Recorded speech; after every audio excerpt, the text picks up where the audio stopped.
Hi everyone! Today I'm making another painting for Animal Artists Collective. I had a hard time choosing an animal for the last theme, which was oceans and coasts.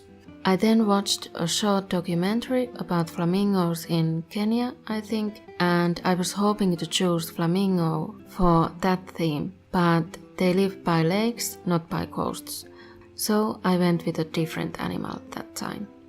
However, as the poll for the next theme rolled around, it was either deserts or wetlands, lakes and rivers.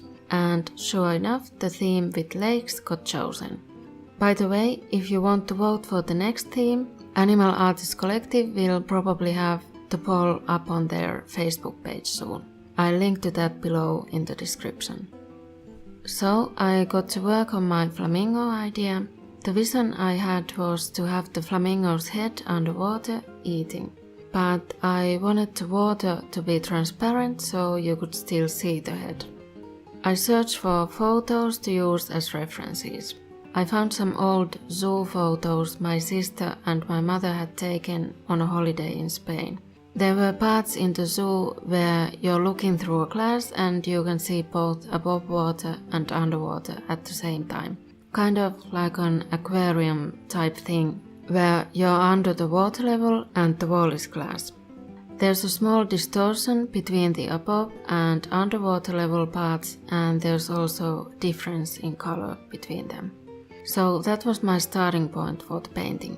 I wanted to paint that color difference, but only do a small distortion at the waterline, because I still wanted the flamingo's head to look clear underwater. Some of the photos had the glass wall look like a window in a cave, so the photos had these uneven black borders. And that's the look I wanted for the painting.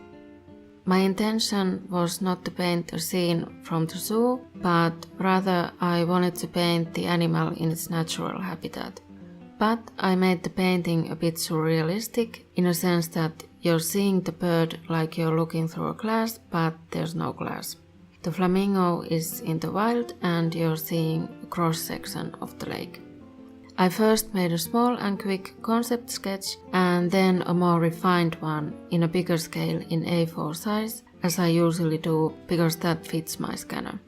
But I preferred the smaller A5 size sketch, so I scanned it and printed it in A4 size to use as a sketch for the painting. In the second sketch, the neck was a bit too long compared to the legs, and I just preferred the square format of the first sketch. I list all the art supplies below, but here's a quick rundown. I transferred the sketch onto 300 GSM rough text watercolor paper with the graphite transfer paper. If you want to know how to use that or other tracing and transferring methods, I link to a blog post about them. Then I inked the sketch using a waterproof Micron fineliner and erased the graphite sketch. I used acrylic and watercolor paints. The black cave is acrylic because it's easier to achieve a solid black surface with acrylics than watercolor.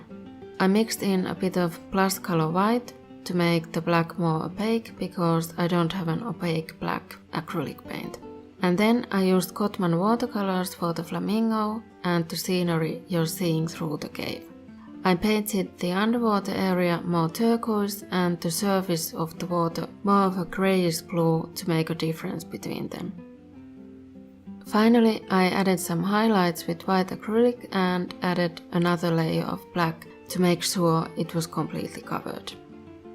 If you want to check out this flamingo painting in my Redbubble shop, I'll add a link on the video and below. This painting is an unofficial entry for the Animal Artists Collective, and if you don't know what that means, the Animal Artists Collective members each paint an animal based on a chosen theme every 2 months. They make a speed painting video and sell the original artwork and give at least 50% of the proceeds to animal conservation, so please check them out. You can also take part in the themes unofficially, as I'm doing now. I'll link to a playlist below with all the Animal Artists Collective videos I can find, including both official and unofficial ones. Before peeling the tape, thank you so much for watching and see you next week. If you haven't subscribed, please do. I make videos about my painting process as well as art tips and ASMR art videos. And there's a new video every week. Bye!